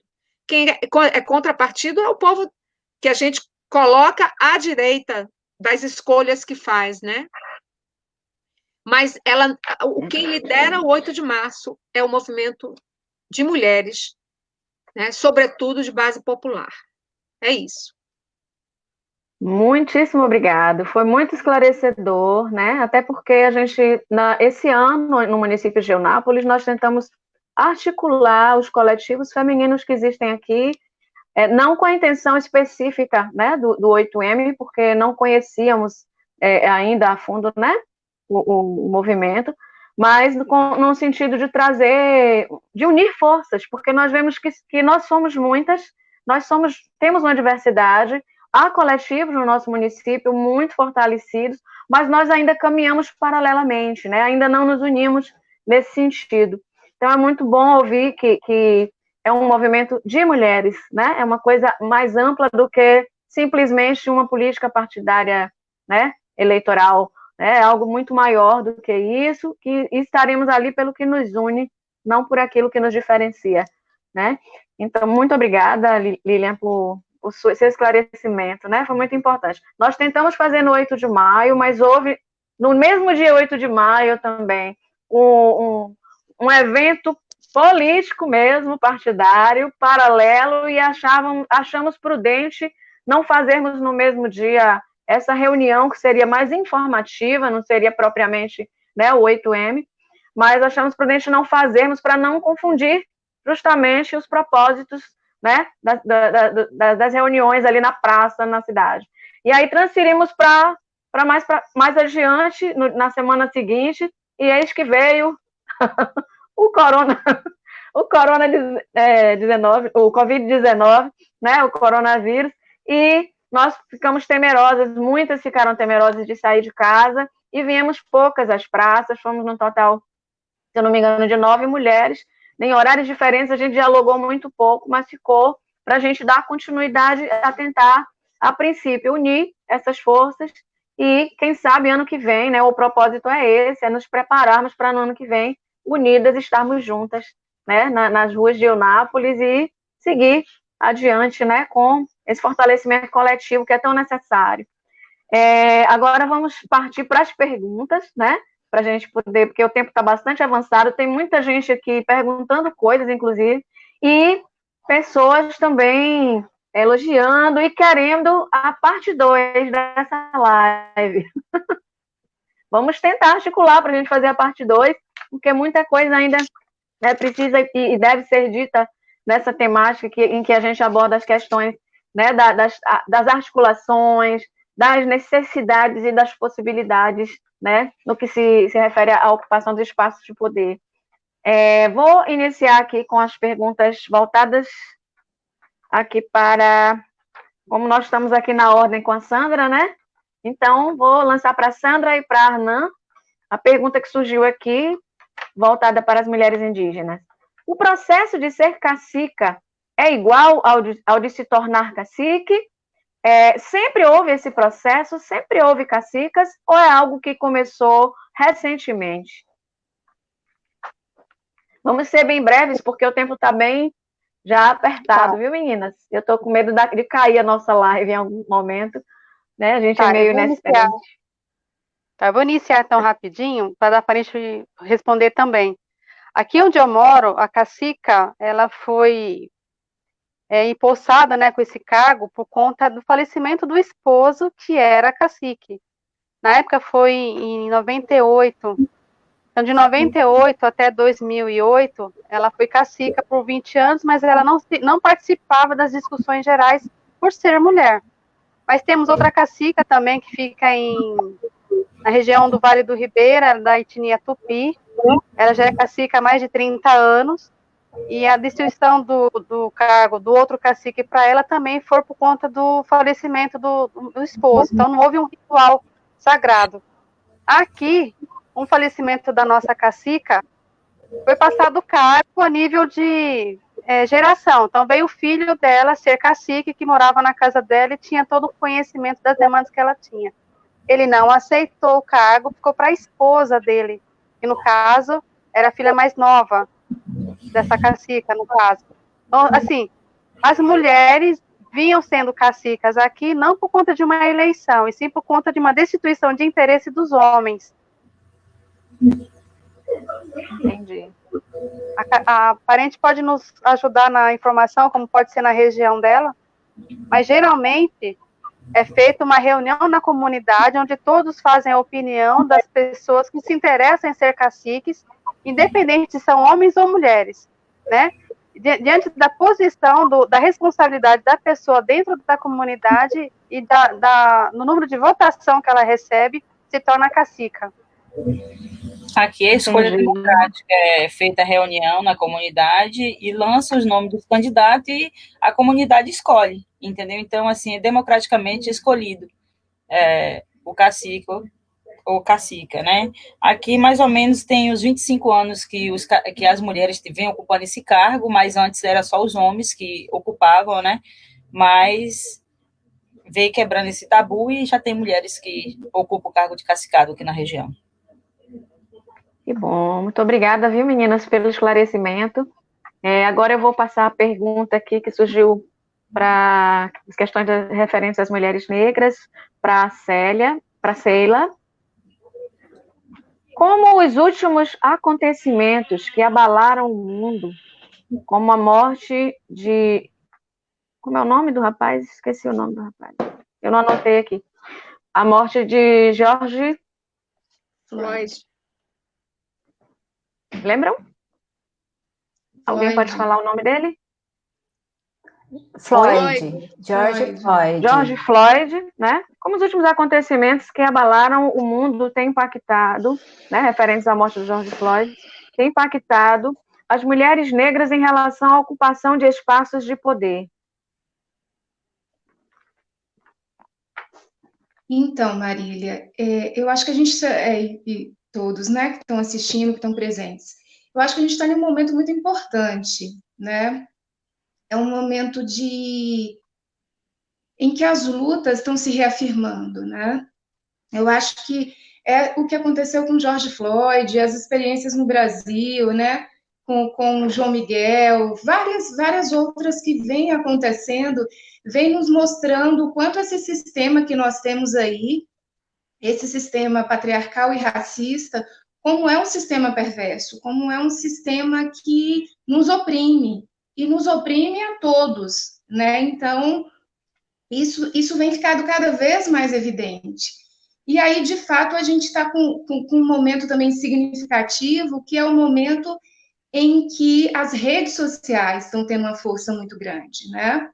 O cyberativismo vem crescendo bastante. E outras pessoas que nunca puderam falar estão tendo essa oportunidade, né, de falar e de ser ouvido por muitos lugares. Então, hoje, você pode falar da sua luta, você pode falar das suas opressões, você pode falar da sua realidade para o mundo, né? E isso tem uma força muito grande.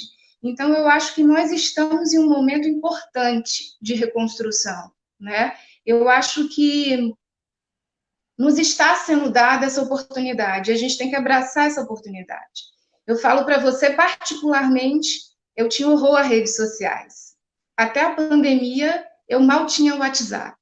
E aí a pandemia chegou e eu percebi, dentro desse momento, que redes sociais também pode ser um espaço de resistência, né? Pode ser um espaço importante. E aí isso, é a gente se apropriar dele, é a gente falar, né? Você está podendo ouvir, os povos indígenas estão aí super, super, né, presentes nas redes sociais, eu tenho ouvido muito, né, eu tenho seguido várias pessoas dos povos pataxós, de outras tribos, para ouvir qual a realidade dessas pessoas, né? Então, isso tudo tem um impacto muito grande, mas não significa que a gente vai conseguir vencer essa luta, né? Porque, como é uma questão estrutural, é uma questão normalizada também. Então, assim, ainda hoje no Brasil, a gente enfrenta a vergonha de ter pessoas que não reconhecem o racismo, de ter pessoas que nos dizem, mas por que falar em consciência negra? Por que falar em feminismo negro, né? Como se o não falar fosse tirar o problema, né? Como se esconder e não falar, como se universalizar tudo fosse uma solução para o problema. Então, eu acho que esse caso do George Floyd, vários outros que vêm alcançando as mídias, que vêm mostrando, né, a força de tudo isso, pode ser, pode também não ser, pode ser que passe a pandemia e as pessoas novamente se deixem mergulhar pelas estruturas, pelas violências e voltem, né, a adormecer as suas lutas, mas pode ser também que a gente siga, que a gente faça disso tudo algo muito mais forte, né? Que a gente abrace pelo cyberativismo, pelas redes sociais, né? Que a gente consiga ouvir uns aos outros para tentar construir uma mudança. Então, é muito forte, é muito impactante. Você vê aquela cena, né? Realmente quem viu é muito forte. Então, assim, você vê aquilo, aquele homem ali morrendo na frente das câmeras tem uma força muito grande, e o racismo se mostra ali da forma como ele é, né, com a violência que ele tem, por meio de um aparelho do Estado, que também é muito forte. É o Estado matando uma pessoa, né? E é o Estado matando um negro ali. Então, essa imagem tem um poder muito forte, mas, é claro, vai depender do que nós vamos fazer de tudo isso, assim, como que nós vamos construir essa luta pós-pandemia e como a gente vai dar seguimento em tudo isso, né? Mas, sem dúvida, é um momento que nós estamos tendo a grande chance de nos reconstruir, né? Enquanto indivíduos, enquanto seres, né? Obrigada, Sheila. E é muito importante a gente ressaltar que a maioria da população dos Estados Unidos é branca, não é negra, e que nessas manifestações que foram imensas, nós vimos muitos brancos, né, ali também participando, o que significa que já está por aqui, né? As pessoas já não estão mais tolerando esses abusos, né, de preconceitos e comportamentos abusivos por motivos de raça. É importante dizer, Marília, rapidamente, e eu vi muitos comentários nesse sentido, né? Mas nos Estados Unidos há um movimento muito forte, no Brasil também há, né? No Brasil, o movimento negro atua desde sempre, desde a grande diáspora ele atua, ele nunca deixou de existir. né? E aqui nós tivemos um processo de colonização, tanto com os indígenas quanto com os negros, muito violento, né? Foi um processo de destruição espiritual, né? Então, assim, foi um processo onde se violentou não só o corpo, mas o espírito, né? Por meio de, se tirou a língua, se tirou a religião, se tirou a cultura, as pessoas, tanto com os indígenas quanto com os negros, né? Eles eram separados, os indígenas eram tirados, as crianças eram tiradas dos pais para que não aprendessem a sua língua mais, para que a língua se perdesse. E aí nós temos os pataxós aí resgatando a sua língua, a sua cultura, reconstruindo uma história estraçalhada pelo processo colonial, né? Então, Verdade. assim, no Brasil nós temos um movimento negro e indígena muito resistente. Isso é preciso que se ressalte. Obrigada, Sheila. Vamos agora para Vanessa. Duas perguntas aqui, Vanessa, para você, bem desafiadoras, provocadoras, né? O movimento de mulher, os feminismos são vistos, ou movimentos de mulheres, são vistos como algo maligno pelas igrejas evangélicas. Como a EIG aborda essas temáticas nas igrejas? E a outra pergunta: como a EIG vê a representatividade das mulheres trans e LGBTQI+. Bom, eu vou começar pelo fim, pode ser? Eu começo pela segunda, dizendo que nós, enquanto coletivo de mulheres cristãs, evangélicas, feministas, a gente preza, Marília, por todas as conquistas dos direitos da população LGBTI, que há mais, né? Sobretudo as conquistas das políticas governamentais mesmo, né? Na ação do âmbito judiciário, por exemplo. Nós temos no nosso coletivo, como eu disse, como é um coletivo plural, que respeita a diversidade e a pluralidade não só da fé dessas mulheres, mas de gênero, de conquistas, de direitos. Então, a gente tem aqui no nosso coletivo colaboradoras que são mais ativas nesse âmbito, né, do ativismo dos direitos da população LGBTI, que há mais. Por quê? Porque a gente entende, Marília, que o cristianismo que a gente professa é um cristianismo que nos guia diretamente a um tratamento digno para todas as pessoas humanas, para todos os seres humanos, né? Aquela tal tentativa da imposição da ditadura gay ou da cura gay, por exemplo, né? Ou que os gays não devem ter direitos, ou no máximo devem ser curados, isso não são narrativas que nós, enquanto mulheres cristãs, feministas, sustentamos e que muito menos nos perpassam, né? Inclusive, algumas das nossas regionais, elas têm parcerias com coletivos LGBTI+, e fazem ações conjuntas, sempre que possível, né? Nós temos a primeira reverenda trans da América Latina, Alexia Salvador, que é uma grande parceira do nosso coletivo, que inclusive, alguém falou que tinha certa aversão às redes sociais, acho que foi a Sheila, o primeiro vídeo, a primeira live que a Alexia Salvador fez para as mídias sociais foi para o nosso coletivo.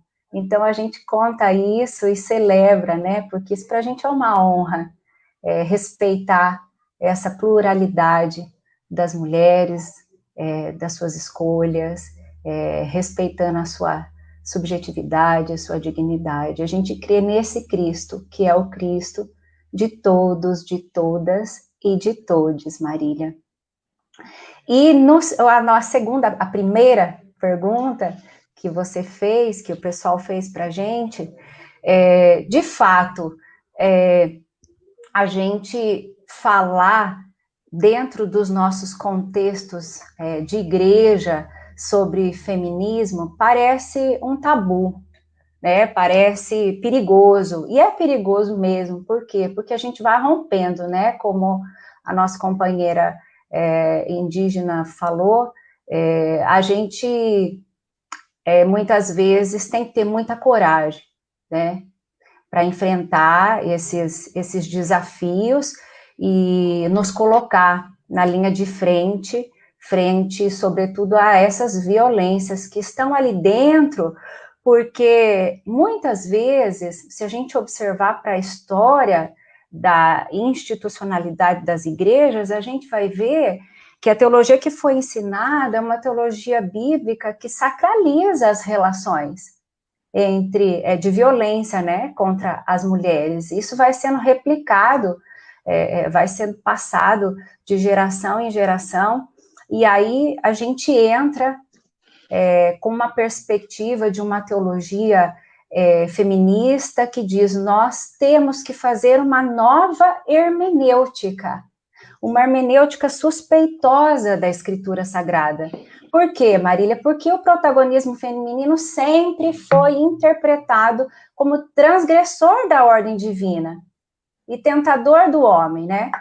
Então, discorrer sobre esse inconveniente e apostar para uma nova hermenêutica é o que a gente tem feito, é o que a teologia feminista propõe, e então a gente tem lutado nesse intuito de justificar uma tarefa de reler as escrituras, né, a partir desse centro hermenêutico igualitário, que é basicamente fundado numa nova antropologia.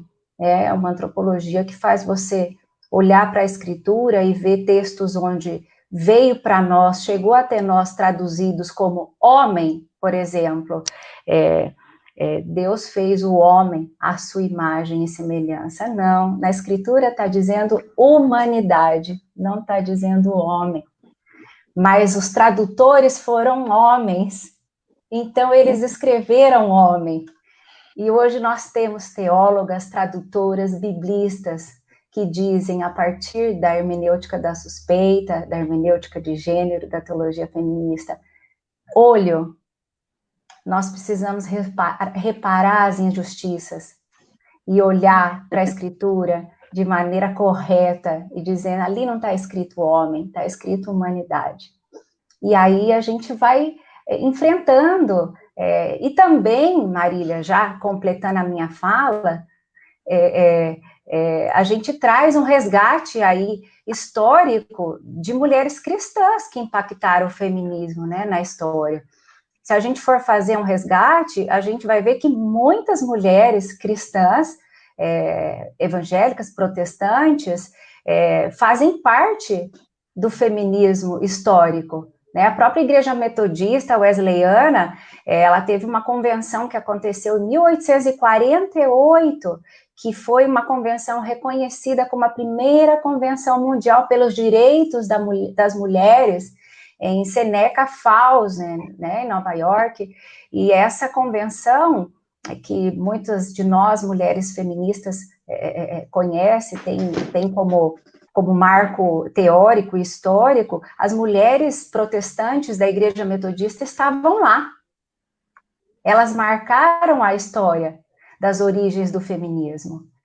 Então, isso também é uma responsabilidade que nós, enquanto mulheres evangélicas, feministas, teólogas, temos de trazer essas verdades, essas evidências, contar para as nossas mulheres das igrejas de base, das igrejas das favelas, das periferias, das igrejas pentecostais, neopentecostais, tradicionais, que nós fizemos a história do feminismo. Nós, mulheres cristãs, também fizemos parte dessa história. Então, acho que é mais ou menos isso. Muito obrigada, muito esclarecedor. E espero, né, que muitas mulheres não venham a ser excluídas dos rolos de membro por tomarem, né, se apropriarem também de uma tradução mais fidedigna da palavra, né? Porque questionar as tradições é algo realmente bastante desafiador, né? Muito obrigada, Vanessa. Agora, perguntas para a Lilian sobre o 8M. Existe algum preconceito por parte de mulheres em participar do 8M, na sua experiência? E a outra pergunta, quais são os maiores desafios que o 8M enfrenta atualmente na Bahia? Olha, os preconceitos, se existem, a gente desconhece, porque como nós somos mulheres das ruas, quem está na rua, está lá com a gente. Quem não está, a gente não sabe, entendeu? Porque elas estão dentro de casa. Alguma coisa assim, né? Ou porque ainda não entenderam a importância da gente se juntar. Eu adoro essa imagem das águas, né? Quando as águas se juntam, é força, né? E aí eu já pego isso para falar dos desafios. Essas águas precisam tomar a Bahia, precisam, né, chegar nas aldeias, precisam chegar com as mulheres evangélicas, a gente precisa se juntar. E é interessante porque a gente vai para a rua com arte, com criatividade, né, levando a cultura, a gente não, cada uma se organiza como quer. A gente só define o tema e é a faixa central que sai. Para trás, cada um vai se organizando. Então, o Conselho Regional de Psicologia, as mulheres vão, levam a faixa delas, o que é mais, vamos dizer assim, é mais pujante para elas colocam na faixa, né?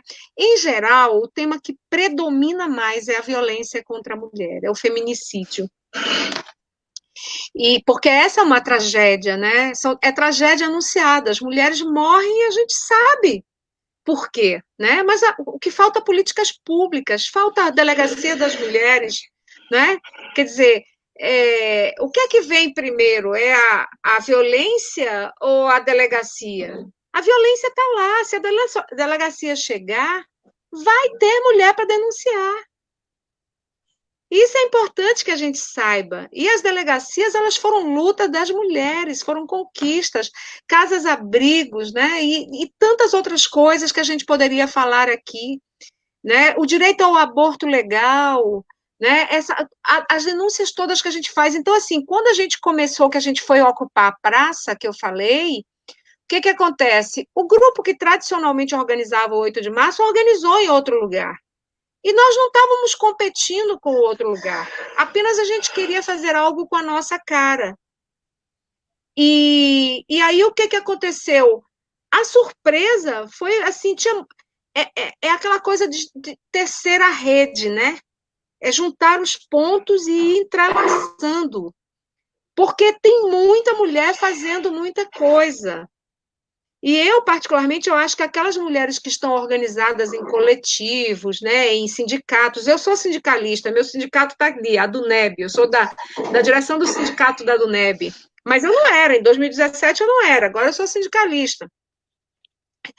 Ano que vem já não sou mais, e assim porque a gente vai experimentando e vai tecendo, né? A mulher feminista que eu sou hoje, a lutadora, e as minhas companheiras do 8 de março, não começa assim, a gente foi juntando, né?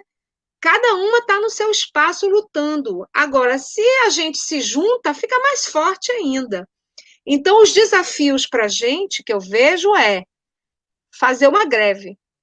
Greve para participar da Greve Internacional das Mulheres. Quando é que vai ser? Talvez eu nem veja isso, né? Mas que a gente possa dizer, porque as mulheres negras dizem, parem de nos matar. Parem de matar nossos filhos. Isso é muito forte, gente, né? E quem é que escuta isso? O parlamento? A gente não está representada lá. Eu sou de uma universidade pública, popular, inclusiva, de qualidade. Nós tivemos uma reitora que era negra. O mote desse ano foi política é uma palavra feminina. Por quê? 2020, ano de eleição. As mulheres têm que participar. Porque a gente não é para votar em mulher só porque é mulher, não. Porque tem mulher de direita. Tem mulher que é indicada pelo marido para poder ela continuar e por aí vai. Então, assim, que a gente possa participar dos espaços institucionalizados, mas, acima de tudo, que a gente seja mulheres das ruas. Porque é na rua que a gente vai conquistar, né? Além de ocupar os espaços. É isso. Muito obrigada, Liliane. Lilian, nos trouxe um esclarecimento muito grande, né, também, e eu gostaria agora que a gente fechasse, né, nosso encontro, esse encontro rico e maravilhoso. A gente vai fazer de uma forma diferente. Eu queria que cada uma, com uma palavra, e mais algumas pouquíssimas palavras. Difícil, né, gente? Mulheres falarem pouco, mas, e assim, você falasse, o que você quer deixar para as mulheres que estão nos ouvindo hoje, para a comunidade, não somente mulheres, homens, pessoas que estiveram aqui conosco essa noite, com uma palavra, o que você quer deixar para elas e para eles, né? E comentasse muito brevemente essa palavra para que a gente possa encerrar por hoje e sonhar, aspirar aí uma segunda edição, o que está sendo solicitado aqui. Nós já estamos em 1h45 de live e as pessoas estão gostando muito, mas temos que fechar, né? Eu já queria antecipar com os meus agradecimentos a vocês todas, porque foram preciosíssimas as falas de vocês, muito esclarecedoras. Acredito que conseguimos atingir, superamos, né, o objetivo da live, que foi levar informação para nossa população, nossa comunidade.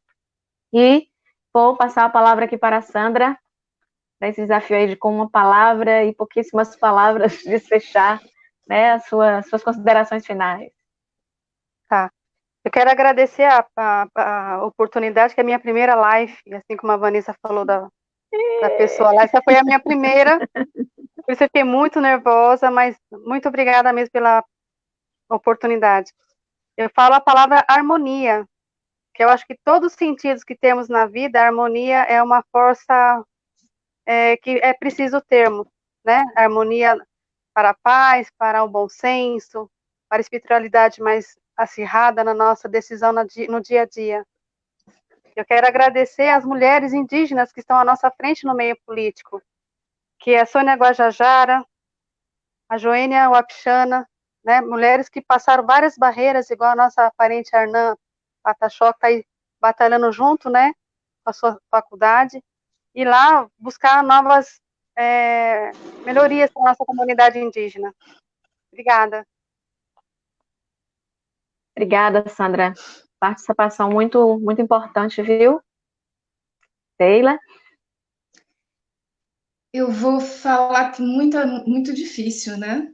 Mas eu vou trazer a palavra sororidade e é o que eu espero mesmo, sabe? Que nos irmanemos, né? Somos muitas, somos diversas, somos plurais, mas somos fortes. Então, acho que se nós exercitarmos isso, e isso tem que ser um exercício diário, porque nós também somos machistas, em muitos momentos, justamente porque é uma estrutura, né? E nós crescemos dentro dessa estrutura. Então, tem que ser um exercício diário de transformação.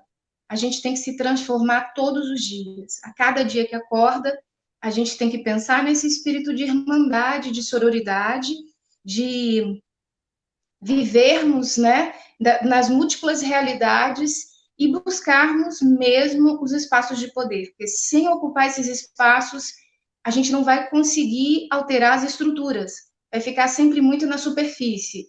Então, vamos pensar nisso nas eleições municipais, né? Vamos buscar dentro desse grande número de mulheres, as mulheres para ocupar essas cadeiras aí das eleições municipais, porque só assim a gente vai ter representatividade, né? E só assim, com alguém deste lugar de fala lá, mulheres negras, mulheres indígenas, mulheres brancas, mulheres trans, né? Só com esta representatividade que a gente realmente vai conseguir mudar as estruturas brasileiras que vêm se repetindo, né? que repete, mas que, no fundo mesmo, ela não se transforma. Então, acredito que a transformação, ela só vai ocorrer com essa ocupação. Obrigada a todas, lindas. Obrigada também. Obrigada. Espetacular a sua participação.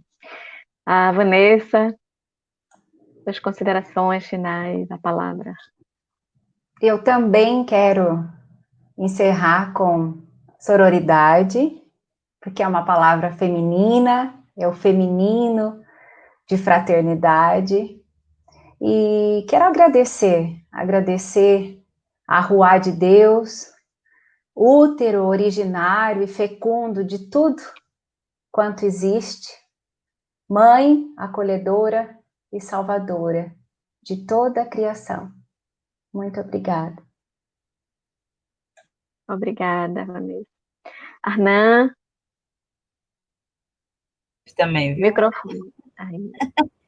Hã? Tá ouvindo? Aí, estamos chovendo agora. Minha primeira live também, viu? Nunca tinha feito. Inauguramos as duas. Com certeza. As duas. Para as mulheres da nossa nação, precisamos ter muita fé, né? Força, união e espiritualidade para resistir. E gratidão por poder fazer parte deste momento com cada uma de vocês. Tchau, ele, muito obrigada. Nós que agradecemos. Lilian? Então, eu aprendi com as mulheres negras, elas falam muito na ancestralidade, né? Nada começou conosco. Então, é uma reverência que eu faço àquelas que nos antecederam nas lutas, que abriram caminhos, arrombaram portas para que a gente pudesse continuar. E a gente tem uma enorme responsabilidade de continuar rompendo barreiras, mas também se organizando para lutar e para poder sonhar. Existe uma frase que eu não sei a autoria, mas ela já é de domínio público, então vou me permitir citar, que diz que sonho que se sonha só é só um sonho. Sonho que se sonha junto é realidade. E a gente pode transformar isso. Então, eu agradeço a todas as mulheres, né, que trilharam caminhos e que a gente tem a responsabilidade de dar continuidade e que outras irão continuar. É assim que a gente vai poder avançar. E obrigada, Marília, pela acolhida, e a todas vocês, aprendi muito com vocês, viu? Gente, estou encantada. Obrigada. Obrigada, Lilian. Muito obrigada a todas. Eu estou saindo daqui cheia de uma riqueza de conhecimentos, de trocas, né, que vou levar para a minha caminhada no mundo real, no mundo virtual, em todos os níveis, né? Eu queria encerrar aqui com a frase da Angela Davis, né? Mulher negra, feminista, guerreira, escritora.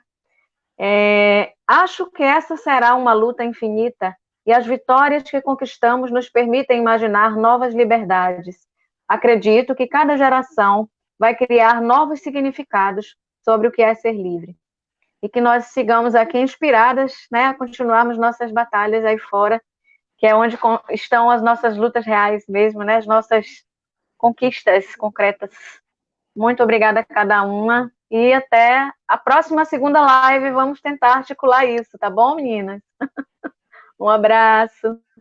Bom descanso a todas.